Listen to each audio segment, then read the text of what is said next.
Hi there, my name is Dr. Julie Toomoon, and I'm a naturopathic medical doctor and an acupuncturist with a practice called Seven Directions Center for Restorative Medicine in Plymouth, Michigan. This video is about gluten.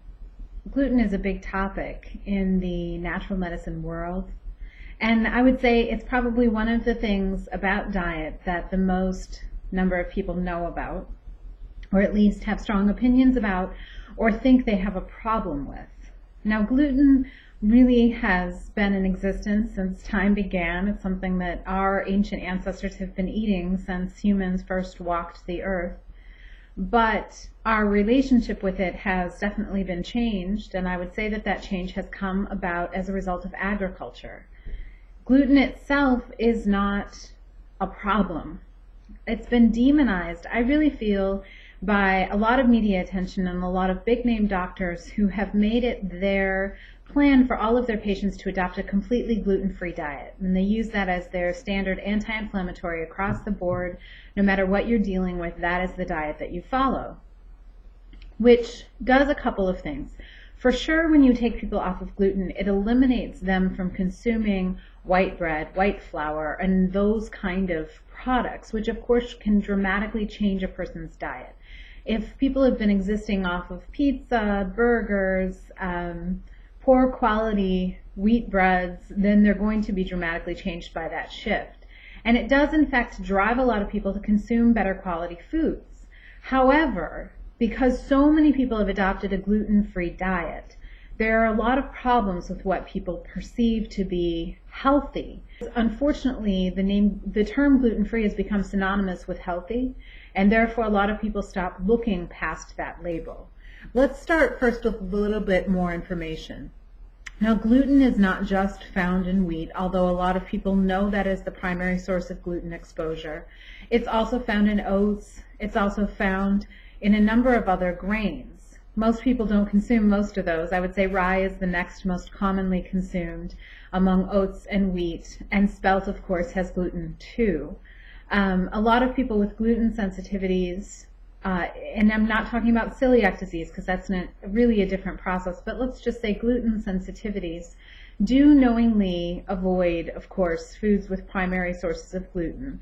Some people are just wheat-free, which is another potential option. Some people consume the gluten-free oats, although I am not at all certain of their validity as far as a product, and if they really offer a healthy alternative.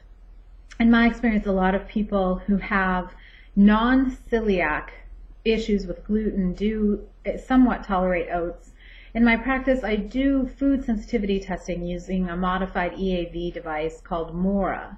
Now, through that, I've seen that there's such a wide spectrum of what people experience. A lot of people who thought they had to avoid all gluten, in fact, do not.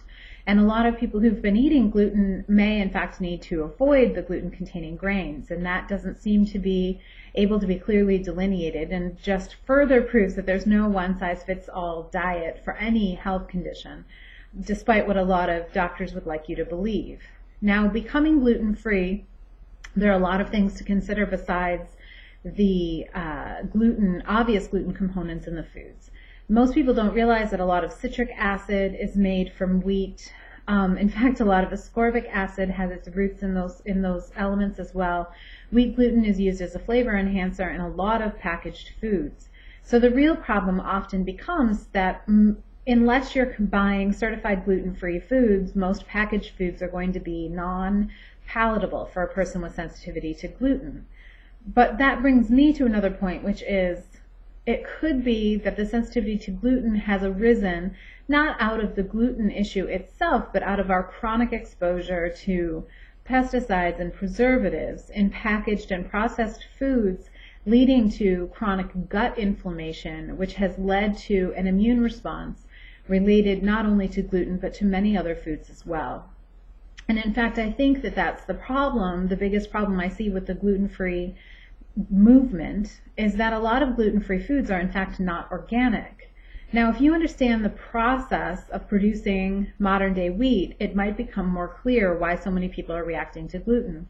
Wheat is a very weak crop. Its ancient ancestor, incorn wheat, has only 12 chromosomes. It is a very sturdy crop. It is much more drought resistant and disease resistant, but it is harder to harvest. And so over time, as that wheat naturally actually bred with other grasses, and then that was honed to be a much more stable agricultural crop, modern wheat was created. Now, modern wheat has triple the number of chromosomes, and in fact a few more than what's found in the most ancient variety of wheat. This plant is very, very weak. So in order to make it germinate, the seed itself has to be sprayed with fungicide. Now the reason for that is that our soil has wonderful natural fungus in it that is partially a plant support mechanism, so it can help the plants drop nutrients, but it's also a mechanism to keep plants that are weak from becoming viable. Now we have to kill the fungus in the soil in order to allow modern day wheat to grow. As it's growing, we spray it with plant hormones and pesticides. As it's maturing, we continue to spray it with pesticides.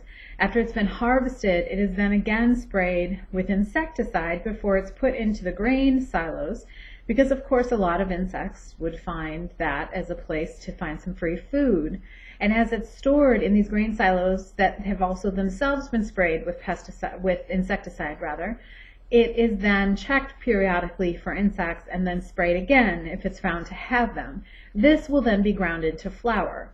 Now, my approximation of this information shows that, in fact, more than likely, what we've had happen is a twofold process of dramatic response to this overly toxic chemical stew that's on the wheat itself, and then the actual chromosomal alteration to the wheat over time.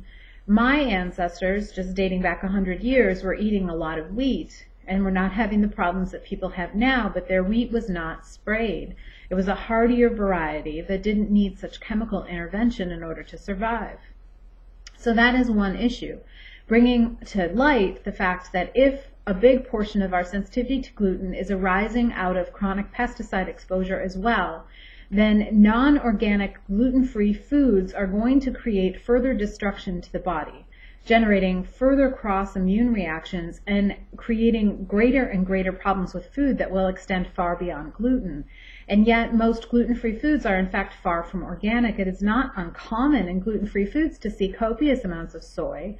Considering that 90% of the soy in the marketplace is GMO, all GMO crops have been heavily sprayed. Even that's non-GMO certified and yet still not organic has more than likely been copiously sprayed with chemicals, pesticides, insecticides, and fungicides.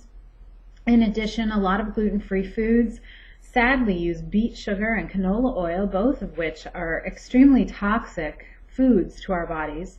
And yet people buy them thinking, I've done such a good job, I've avoided gluten.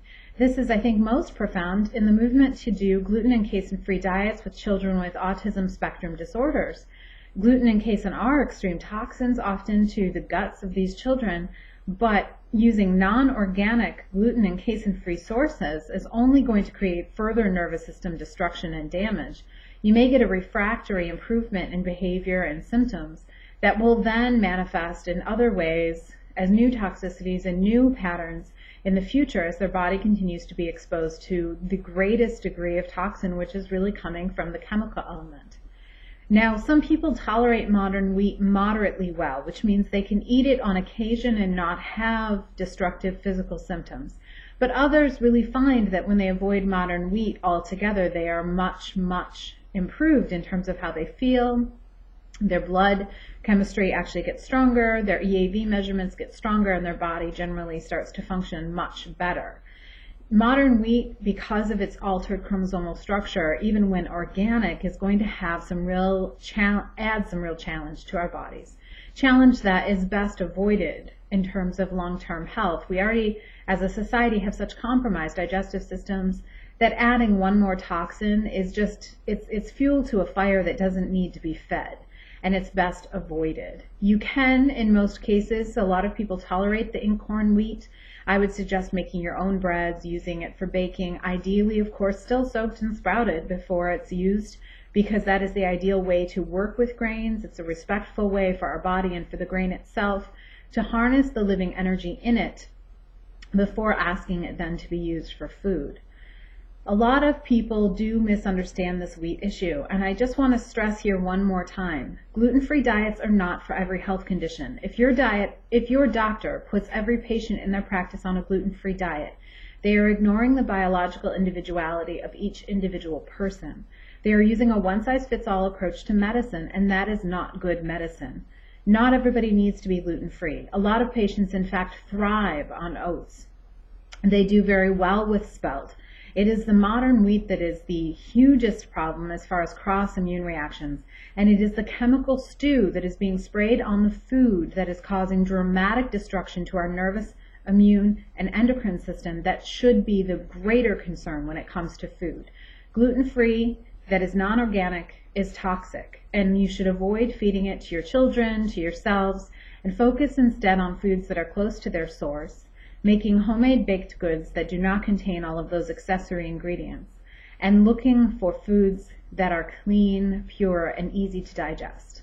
My name is Dr. Julie Tumoon. My clinic is 7 Directions Center for Restorative Medicine in Plymouth, Michigan, and this is my take on gluten.